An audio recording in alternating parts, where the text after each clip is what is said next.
Well, this is Joe Pryor, the virtual real estate team in Oklahoma. And, we're in a situation right now, and I've talked about this so many times in these videos of these high interest rates. And, it's gotten to a point, where we used to be able to do 15% down for investors with mortgage insurance or 20% down without mortgage insurance. And now those numbers don't work.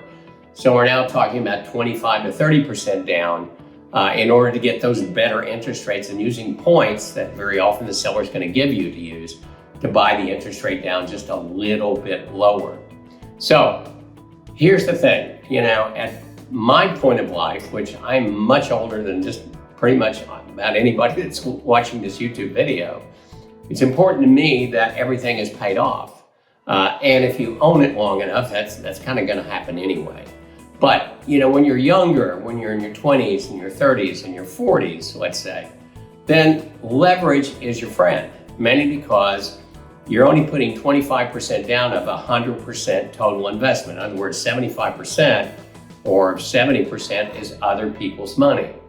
And there's tax advantages to having a mortgage, mainly because you get these write-offs. You get things like a depreciation schedule, improvements and repairs that you can take off.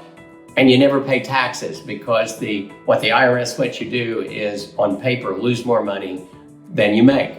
So the situation is, when you're younger, leverage is your friend, because the other thing you've got to do is, versus using 100% of your money on one house, use 25% of your money on 4 homes. Not only does it help you build wealth, but it also gives you a situation where if one's vacant, you still have 3 that are cash flowing. So normally, if you get into real estate investment, you can't start with just 1.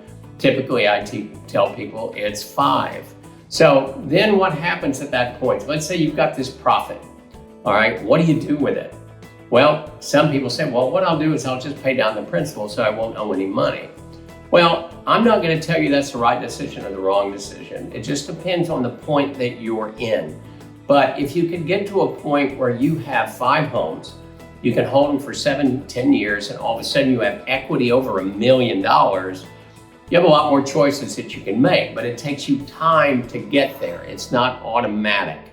So you're going to need to use this leverage.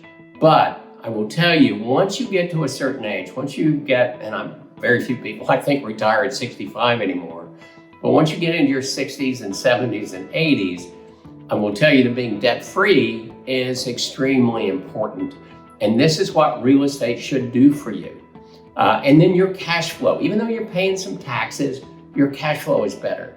So there's going to come a time where you and I, if we work together, and I work together with a lot of investors 20, 25 years that are still buying, or say, hey, Joe, what should I do at this point? I bought all these 10 properties from you. Well, at that point, we'll have that discussion. And it really depends, I think, to a certain extent, psychological. Not just financial, but psychological. What makes you feel good? What gives you comfort? If you're like ready to retire and you say, I have no debt, that may give you a sense of well-being, not just real well-being, but a sense of well-being. So there comes a time where we're going to have this decision, but when you're young, use the leverage, get to the point where you can say, hey, maybe it's time to pay off my mortgages.